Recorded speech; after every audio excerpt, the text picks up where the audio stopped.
All praises to Yahweh, Ba'ashem, Yahawashi. Double honor to the apostles and the elders. Salutations to you brothers teaching in truth and in sincerity. We going to an ark by UFO sighting, and this from livescience.com. It said UFOs have fascinated and puzzled people for decades, yet hard evidence seems ever elusive. Many people are convinced that not only are extraterrestrial visiting Earth, but that governments have perpetuated a top secret global conspiracy to cover it up. Skeptic and UFO expert Benjamin Radford takes a look at the history and psychology of UFOs, including some of the most notable sightings. Today, most people equate UFOs with extraterrestrial intelligence and advanced technology, but this is a very recent idea. That's not to say that historically people did not report seeing unusual things in the skies, for they surely did. Comets, meteoroids, eclipses, and the like had been reported and sometimes recorded for millennia. In fact, some researchers believe that the star of Bethlehem may have been an illusion created by a merging of Jupiter and Venus in the sky, which occurred right around Yahawashi's birth. And it said, Hey, bring out Jeremiah 10. All right, this is Jeremiah 10 and 1. Okay. Hear ye the words which the Most High spake unto the house of Israel. Thus said the Most High, lead not the way of the heathen. Learn not the way. Yeah. Learn not the way of the heathen, Be not dismayed. and be not dismayed at the signs of heaven, for the heathens are dismayed at them. Yeah, so basically, man, those chariots is actually the salvation for Israel, man, beginning with the elect. But at the same time, too, Yahweh Ba'ashem Al-Shai is a just power. So it's going to bring salvation on the right hand, but it's also going to bring destruction on the other hand. Somebody get Zechariah, the 5th chapter. Because what Esau is doing, you know, like the elite and their henchmen, you know, they know what's going on, man. That's why they created the Star Wars program and etc., man. But what they do is basically they use their wicked technology, you know, their sorcery to actually paint the chariots in a bad light. So now the chariots has became UFOs, man, unidentified flying objects. But you know, go ahead, bro. They know the scripture. Cause you know they all come out the movies. It's all about movies like Independence Day and which War of the Worlds. You know, and so they know the scriptures. This is Zechariah 5. I'm gonna start 1. Then I turned and lift up my high eyes and look, and behold, a flying roll. What's that flying roll, man? It's actually a chariot, man. Because hey, you look in the sky at times, certain chariots, man, being the object of a flying roll, man, a circular object. Continue. And he said to me, "What see thou?" And I answer, "I see a flying roll." So do rolls fly? You know, that's just a symbolic term for the chariot. Continue. The length thereof is 20 cubits, and the breadth thereof is 10 cubits. So basically, he's getting a description of the size and the measurements of that chariot. Continue. Then he said unto me, "This is the curse that go forth over the face of the whole earth." Beginning with our Lord Yahawashi, that's the curse, man. For who? The 2/3 and the other nations, man. Those chariots are gonna bring fire as well, man. And they also think that, you know, that's the aliens coming, you know what I'm saying? Yep. Some type of alien invasion. Yeah. For everyone that steal it should be cut off. As one this side according to it. Everyone that swear should be cut off as on the side according to it. And that's going into the nation beginning with Esau, man, the nation of Edom. Okay. That's it on that? Keep going, coach. All right. And I will bring it forth, and said the Most High of hosts, it should enter to the house of the thieves, and to the house of him that sweareth falsely by my name, and shall be remain in the midst of the house, and shall consume it with timber thereof, and the stone thereof. But basically, the point is, man, it's going to enter into the house of the thief. Now, those chariots, when Yahweh Shah comes back, basically they're going to be throughout the whole earth, man, 4 corners of the earth. But that house of the thief, that's specifically talking about America, man, because that land was stolen. All right, bro, you had a precept up? Yeah, this going back to the article you read where it basically said, talking about the star when there was seen in the sky when Yahawashi was born. What did it say? Talking about it was illusion between Jupiter and. Oh yeah. Just gonna disprove that shit because Esau always trying to discredit. It says in fact, some researchers believe that the star of Bethlehem may have been an illusion created by a merging of Jupiter and Venus in the sky. Which we're going to disprove that, man. This on Matthew chapter 2, verse 1. And when Yahawashi was born in Bethlehem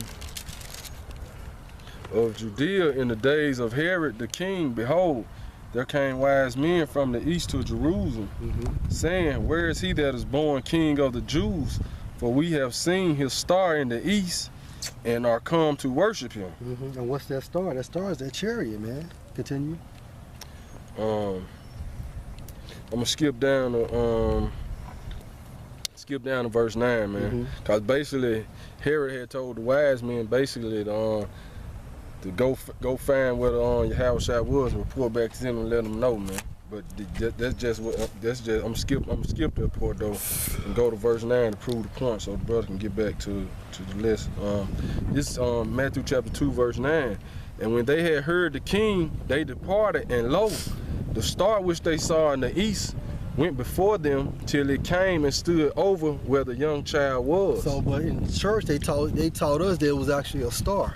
But no, it's according to the scripture. They said the star went before them, and it came until where the child was, man. So actually, they was following a so-called UFO, which is a chariot of Israel. Right, because when you used to actually see the chariots in the sky, what did it look like? It looked like a star moving, man. Just a bright light actually looked like a star moving, man. That's right. You know, especially when it's far, like it be far when we see it, actually look like a star moving, man. Which this link back up with the scripture, man.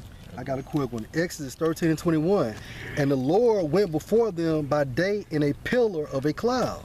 Before them, you see the text, you gotta pay attention to them texts when they put them precepts, man. It went before the wise men and it went before the children of Israel, man. So it was escorting them, man. You know, what else can guide you specifically in detailed form like that, you know?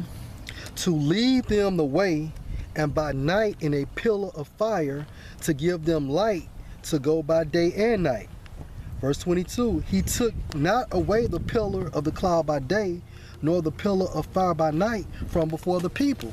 So that's how our forefathers was guided out of the land of Egypt, via the chariot driven or guided by Yahawashi. Yeah, we see one last week. In the day. This 1 Corinthians 10 and 1. Moreover, brethren, I would not that ye should be ignorant how that all our fathers were under the cloud and all passed through the sea. Yeah, that's Paul talking about that, you know, the history of what I just read in Exodus. This from UFO sightingsdaily.com. And the title says, massive golden UFO orbiting Earth over a mile long, August 1st, 2016. And it says this UFO was seen on live ISS cam today and was caught by Street Cap 1 of YouTube. The UFO is totally a different color than all other surroundings. There is also a dark window area which is probably the bridge to the UFO. It looks big, about 1 mile across big. This thing is just hovering up there, totally ignored by all the satellites, radar, and security measures all governments have. You want to speak on that? I got a precept. This is a song. Let's go back to what the brother just read about in Exodus, because you know in the church they teach you that it was an actual cloud, you know, guiding the children of Israel. But this finna break that down. This Psalm 104 and 1. Bless Yahweh, O my soul, O Yahweh, my power. There are very great. There are Thou art clothed with honor and majesty, who coverest thyself with light as with a garment, who stretches out the heavens like a curtain. And this the point. Who layeth the beams of his chambers in the water, who maketh the clouds his chariot, and walketh upon the wings of the wind. Break that down, huh? So, you know, when cloud is synonymous with the chariot, man. When you hear them talking about the clouds in the scripture, a lot of times they talking about those chariots, because those chariots can actually cloak themselves in the cloud, you know, to disguise themselves. You never know when the chariot is around, you know, watch, because it can be look like a normal cloud, you know, because he say he makes the cloud his chariot, you know. So whenever you hear the word cloud in the scripture, a lot of time it's referring to those scriptures. I mean, to the chariots as well. You gonna see them together. Go ahead, bro. Right, they showed that in that movie Independence Day, man. When they had that big chariot to come over the White House, it was basically disguised in the cloud, man. Yeah, it was covered in the clouds, had lightnings and stuff coming before it, man. Then it appeared. You know? That's right, huh? Revelation 1:1, the revelation of Yahawashi, which the Most High gave unto him to show his servants things which must shortly come to pass. And he sent and signified it by his angel unto his servant John. And this is verse 7. Behold, he cometh with clouds, and every eye shall see him, and they also which pierced him. Basically, he comes with clouds, man. But go ahead. If I can say this, it's not gonna be like those Renaissance arts, you know, where they got the little white baby in the clouds, man. They got a little white Edomite baby in the clouds. Like, that's how the Lord coming back, man. He said the Lord gonna come back in great glory and power, man, which is gonna be in those so-called UFOs, man. You know, so-called the so-called UFOs, you know. That's what Isaiah 47 said. He will not meet thee as a man. Right. He's gonna be an angelic body as well. Go ahead, bring out the point up. Daniel 2:40. Yeah. This Daniel 2:40.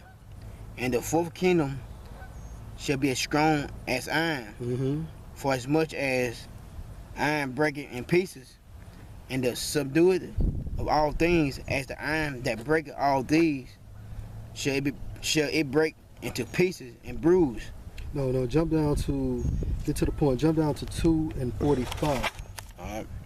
For as much as thou sawest that the stone was cut out of the mountain in thy hands. Okay, and now, so what is that talking about? The brothers just said that how Yahawashi stated, well, how John revealed through the spirit that Yahawashi was going to come in the clouds.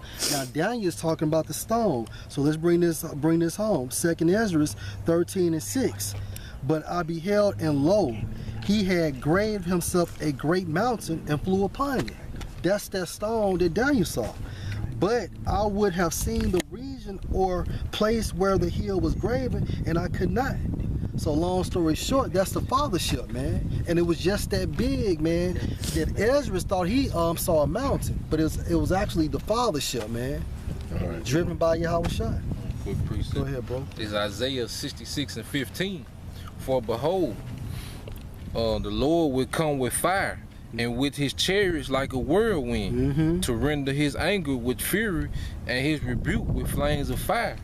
For by fire and by his sword will the Lord plead with all flesh, and the slain of the Lord shall be many. Right. So go ahead. Go. No, that's you. So once again, you know, and you see the word whirlwind, you know, and they described it, you know, when they see UFO like a spinning saucer, man.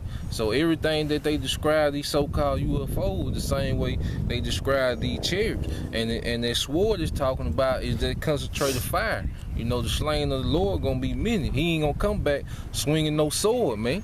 You know, like no old medieval battle. He gonna come with that great power, and that sword that it's talking about is those concentrated laser beam that them UFOs gonna be shooting, man. I got one. It's Acts 1:9.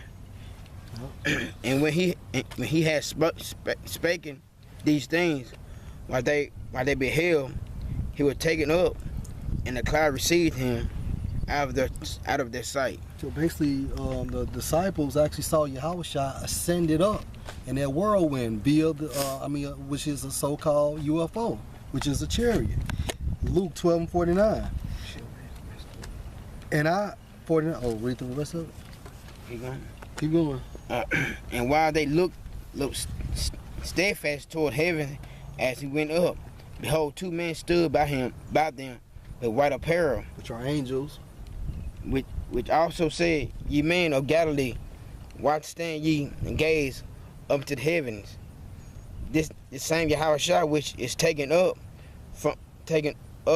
from you into heaven shall so come in like manner as ye seen him go into heaven. So the way he went up, that's the way he coming back. And he's coming from the east to the west. All right. Y'all got something? I got something. Go ahead. Isaiah 31:5. As birds flying, so will the Lord of hosts defend Jerusalem. Meaning that formation, man. That V formation. That V formation. Right, because it's like when you in that V formation, it's like when you go to attack mode, all you gotta do is like the one in the front, he attacking, then you in that V formation, it's like nobody's behind each other, man. So you can basically just attack in that formation if you want to. You know what I'm saying? I was thinking about that the other day.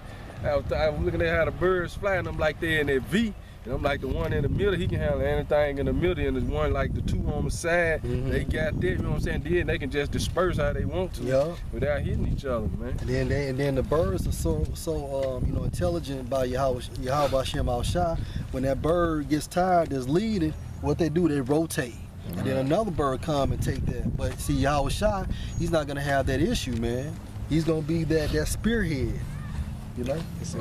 Hold on, I think it's here. Yeah, just back in the livescience.com, they said early newspaper hoaxes aside, there have been countless UFO reports over the decade, and a few of them stand out as especially important. The first report of a flying saucer only dates back to 1947, when a pilot named Kenneth Arnold reported seeing 9 objects resembling boomerangs in the sky. He described their movement. Boomerang. That's a V formation, man. And he described their movement. But Jake, goddamn, I think you talking about boomerang with Eddie Murphy shit. He described their movements as like a saucer if you skip it across the water, which a careless reporter misunderstood as saying that the objects themselves resemble flying saucers, and that mistake launched many flying saucer reports in later decades. Investigators believe that Arnold probably saw a flock of pelicans and misjudged their size, their large wing creating the V shape he described. The V shape. Cause if I can say this, man, you had like when they actually started seeing those different sightings, man. They actually used to send like they'll call them men in black, man. They were like FBI agents, CIA agents. They'll come to your house. They'll basically be like, ask you what you saw and stuff, and then they'll basically be like, look, you ain't saw nothing. You know what I'm saying? Or they'll basically be like, it was something they was doing, man. You know, to cover everything up, man. You know, I got an article, man. I left it in my book bag in the car, man. Go back, Isaiah 31:5. As birds fly, so will the Lord of hosts defend Jerusalem. Defending also, he would deliver it, and passing over, he would preserve it. What he's passing over in? The chariots, man. You know? And then the article just said he probably seen some oversized pelicans, and it just said birds right there, man. You know, so it's all linking up through the scripture and these articles, man. What these really are, and these chariots of the Lord. Yeah. You got one up? Ezekiel chapter 1, starting at verse 3. The word of the Lord came expressly unto Ezekiel, the priest, the son of Buzai, in the land of the Chaldeans by the river Sheber. And the hand of the Lord was there upon him. And I looked, and behold, a whirlwind came out of the north. What's that whirlwind coming out the north, man? That's a chariot, man. A great cloud. And a fire enfolding itself. And the brightness was about it, and out of the midst thereof as the color of amber, and out of the midst of the fire. Talking about the glory of that chariot, man. And it's bringing. Go ahead. You gonna speak? Go ahead. It's on you. Verse 5. Also out of the midst thereof came the likeness of 4 living creatures, as this was their appearance, they had the likeness of a man. That's going into the angels.